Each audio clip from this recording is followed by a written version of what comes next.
ऋतुपर्ण के पुत्र थे सर्वकाम, सर्वकाम के पुत्र थे सुदास, सुदास के पुत्र थे सौदास। ऐसे इनका धीरे धीरे वंश बढ़ने लगा। सौदास के पुत्र का नाम था असमक, असमक के घर में मूलक का जन्म हुआ और मूलक के महाराज दशरथ जी का जन्म हुआ। ये दूसरे दशरथ हैं, ये वो दशरथ नहीं है।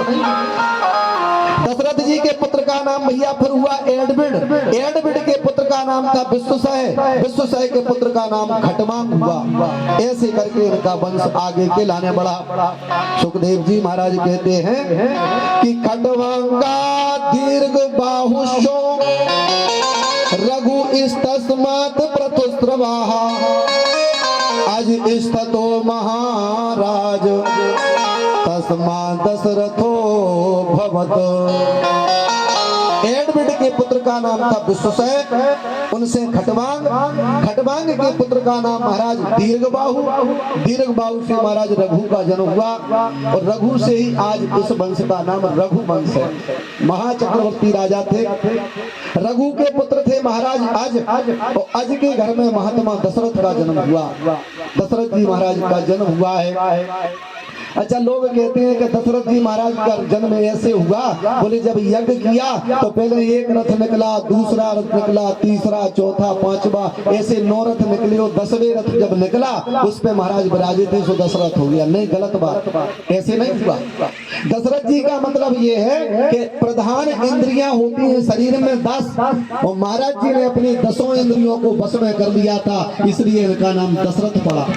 और दूसरा, इनका जो रथ था वो 10 दिशाओं में जाता था और 10 दिशाओं में जाने के कारण इनका नाम भी दशरथ पड़ा। जिसका रथ 10 दिशाओं में जाता हो उसे दशरथ कहा जाता है। महाराज दशरथ जी का जन्म हुआ, चौथापन आ गया, लेकिन इनके घर में कोई संतान का जन्म नहीं हुआ, इनके घर में कोई संतान पैदा नहीं। अच्छा, चौथापन लग जाए, बताओ जिसके घर में बेटा बेटी ना हो कैसा घर लगता है? मन में बेचैनी पड़ गई। उनके लाने एक ही बात मालूम पड़े, हे परमात्मा ऐसा कौन सा कारण पड़ा हमारे घर में संतान नहीं है, कोई संतान नहीं। अच्छा, इनके लाने एक बार गिलानी हुई। मानस में लिखा है एक बार भूपति मन माही, एक बार भूपति मन माही, एक बार भूपति मन माही, एक बार भूपति मन माही, एक बार भूपति मन माही, एक बार भूपति मन माही। भई गलान मोरी सुखलानी, भई गलान मोरे सुतनाही, भई गलान मोरे सुखलानी, भई गलान मोरे सुतनाही।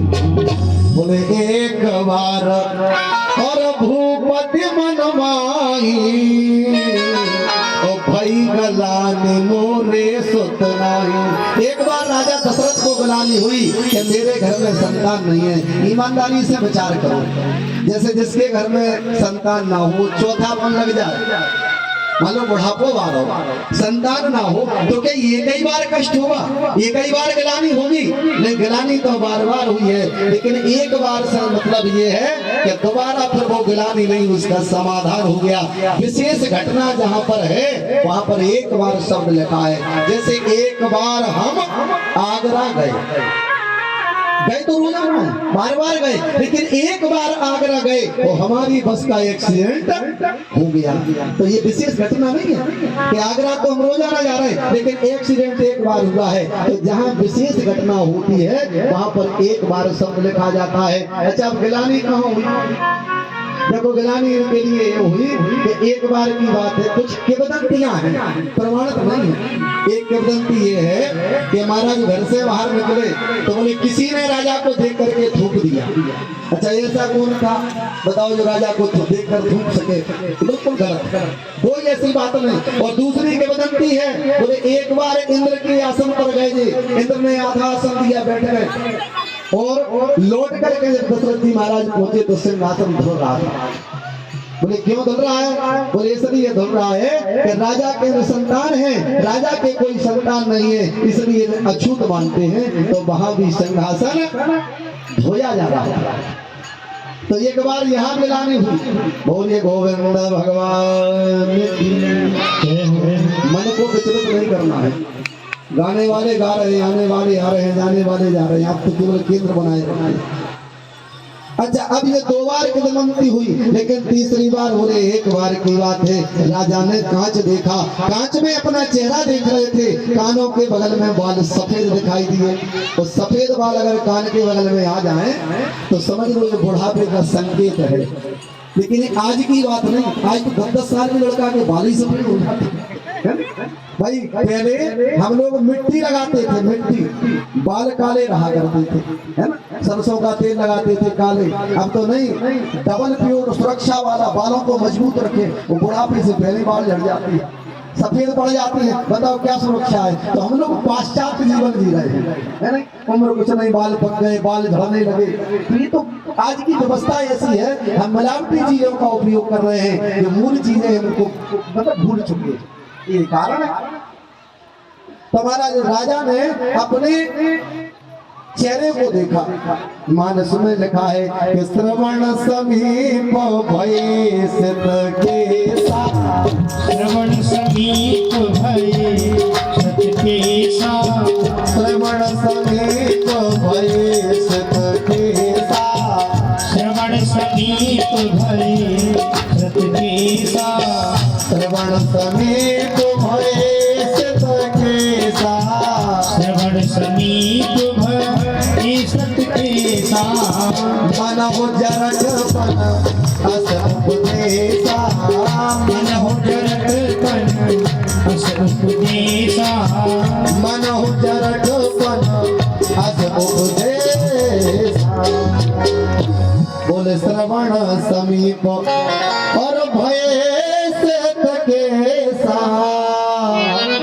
मन हो जरकपन अस उपदेशा। जब श्रवण समीप, श्रवण माने होते हैं कान, जब कान के बाल बगल में बाल सफेद हो जाए तो ये बुढ़ापे का संकेत होता है। राजा की लाने गिरानी हुई, गुरु महाराज के घर के लाने चल दिए। चलो गुरु महाराज से समस्या पूछे। महाराज चौथापन आ गया है, बुढ़ापा शुरू हो रहा है, लेकिन घर में संतान नहीं है। राजा के दरवाजे पर पहुंचे।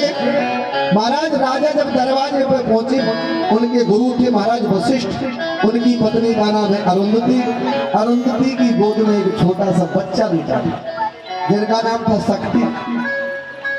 महाराज वो बालक रोने लगा, और जैसे ही बालक रोने लगे तो दशरथ जी महाराज रुक कर सुनने लगे। तो वहां पर वशिष्ठ जी महाराज ने पूछा, बेटा क्यों रोते हो? बोले पिताजी, आप राजा रघु के समय से इनके घर की पुरोहिताई कर रहे हो।